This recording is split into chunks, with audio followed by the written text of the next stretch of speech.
There's a lot of remakes and updates coming down the pipe. Let's talk.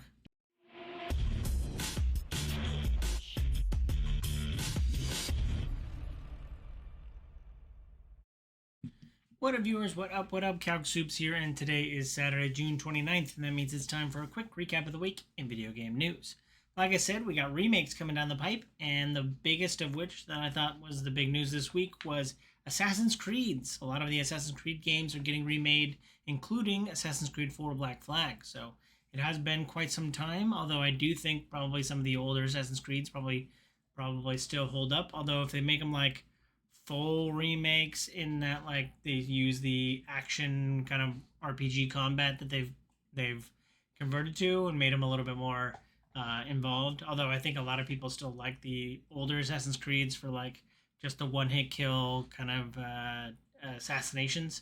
So I'm curious what they kind of do with this remake. But yeah, I think a lot of people are excited to see like Assassin's Creed 4, Black Flag coming back. I would love to see kind of 1 and 2 get remade and maybe have the combat dialed up a little bit better. But yeah, overall, I think a lot of people are excited for some of the Assassin's Creed remakes coming down the pipes. Let me know which one is your favorite in the besides Assassin's Creed 2 Brotherhood. So yeah, leave a comment down below. Diablo 4 is mixing things up for its 5th season. I can't believe it's already been 5 seasons and the game is a little over a year old now. And they're adding a roguelike mode. So you'll be kind of fighting through waves of demons as you do in Diablo, but you'll have to, like, in between each wave, choose between Banes and Boons, and you'll have like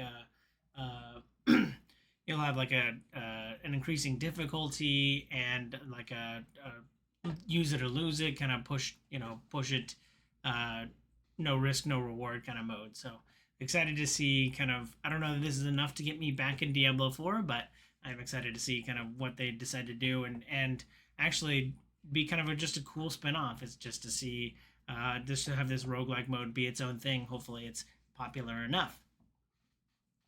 After killing kind of the death matches after battle royale games have killed kind of deathmatch modes as the dominant multiplayer way to engage with like shooters, Fortnite is bringing a with its latest season, I think, is adding a respawn mode. So as soon as you die, you'll be able to respawn, and then your friends will be able to like pick you up, and you'll be able to jump back into the fight. So it's a little interesting that, like I said, battle royales kind of killed deathmatch, which was always my favorite way to engage with my shooters. But yeah, it's pretty interesting to see kind of Fortnite be like, hey, we know it sounds like fun, deathmatch, after they definitely did some harm and damage to to those game modes. So kind of interesting turn of phrase there.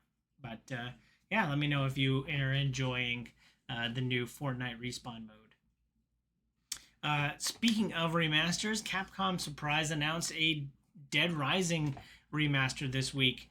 Yeah, I mean, I think it's the first. I believe it's the first game. Although I'm sure that they will, if this one is a hit, do more of the remasters. Hopefully, they bring kind of that like Resident Evil remaster where they kind of like make it again from the ground up, and really increase and level up kind of how you engage with it. But the Dead Rising games are great, and it's always fun just to run around and chainsaw zombies with an oar, or the kayak paddle. So it'd be interesting to see kind of what they do with that kind of remake. But I have been liking the Capcom remakes that have been coming out of Resident Evil, so excited to see what they do with Dead Rising.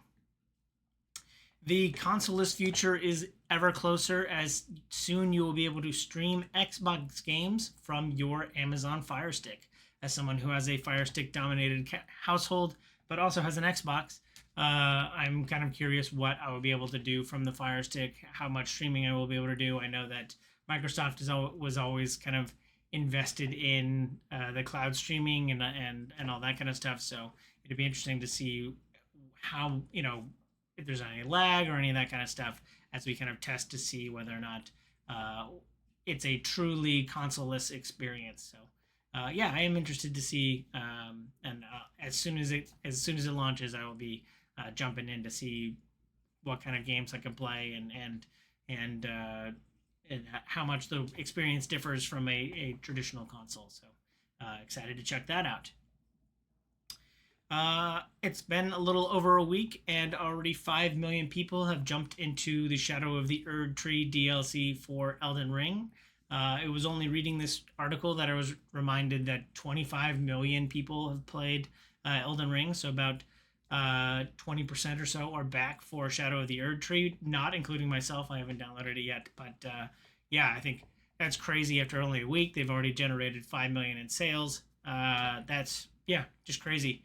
Uh, um, the fact it's interesting that what was the stat, like 60% of people weren't even ready for it, so it sounds like you were only aiming for 40% of the community anyway, but they got about half of that with 20%. So curious to see kind of how it continues to grow, but 5 million after a single week on a DLC has got to be pretty big. So excited to see that, and hopefully that leads to I don't know if it's more Elden Ring content or just more money towards the next From Software game, which I will be definitely interested in. It's been slightly over 2 years since Valve kind of generated an entire market in the handheld gaming PC market. But already there's like half a dozen different entrants, each with 2 or 3 SKUs. So it's pretty crazy how quickly a market can build up and then become oversaturated, as I was reminded in an article this week. So I was just reading through, and I had to remind myself of, like, Asus. It seems like every computer peripheral manufacturer is in on it, with Asus and MSI and Nvidia and Lenovo. So like everyone's in it, and there's even more coming down the pipe. So it's just crazy that how many people kind of want in on that bag, and it's all about what kind of different bells and whistles can we put on it, and also keep the price point low, because I think I don't remember who it was, had like a $6, $8, and $1,000 entrant, which I definitely think that maybe the Steam ones were a little bit overpriced, but still, like, I think keeping it under that like 600 full console kind of price point, it was definitely is definitely a boon. But as someone who, every time I get on a plane and playing on my Steam Deck, yeah, I it's a completely different way to engage with gaming, and so I'm excited to see what ways we can kind of add on it. And I know that there's already kind of rumors again in the games industry about the Steam Deck 2 and what that's going to look like, and how long the life cycles for these things are. So we're still feeling it out, but it's crazy how many entrants there have been in just a short couple years. Speaking of Steam, the way for people to get their content that gets them through the summer is here. The Steam Summer Sale is live. A lot of the games that you can play on your Steam Deck. If you're not already playing Elden Ring and you're looking for something to play this summer, it is going to be pretty slow. I think a lot of us know that there's going to be a drought. There's kind of a gaming drought right now, as the biggest thing coming out this past month has been a DLC for a game that came out 2 years ago. So it's pretty surprising there. But yeah, let me know what's worth picking up. I'm sure I'll be keeping my eyes on picking up a couple small games that I can play this summer. Having all of the horror IPs in one place is not sufficient. Dead by Daylight is adding a new IP, but it's not from the horror genre. It is from the, survival action adventure game. And Lara Croft is being added as a playable survivor in Dead by Daylight, joining the ranks of Nicolas Cage and other crazy survivors that have been added to the game. Yeah, it'll be pretty interesting to see what Lara Croft brings to the table. As she's cranking up engines and avoiding getting stuck in bear traps. Last but not least, this week there was a game that caught my eye called Midnight Murder Club, and it looked like a fun game that I could play with half a dozen friends or so. It looked like you're running around the dark just trying to shoot your friends, which I do not recommend in any other context other than video games.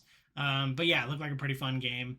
I don't know if you can't shoot without the flashlight on. Maybe that's the thing, is you have to like be visible in order to shoot. But yeah, that's like seemed like the whole mechanic. So I'm very curious what gameplay looks like for this and how much fun I can have just trying to silently sneak around in the house and blindly shoot at people in the dark. So, looked like a fun game. It's something I definitely have already added to my wish list, and could be fun for other groups of friends out there too. So, looking forward to that. It should be. I had to look up the release date. It says Q4 2024, which anytime it's that loose, I would probably assume some slippage, but hopefully we get to shoot our friends around Halloween time sometime in the dark. So yeah, be sure to check out Midnight Murder Club. That's it for this week. Let me know if you feel I forgot anything down below in the comments. But as always, thanks for watching. I hope you enjoyed this content.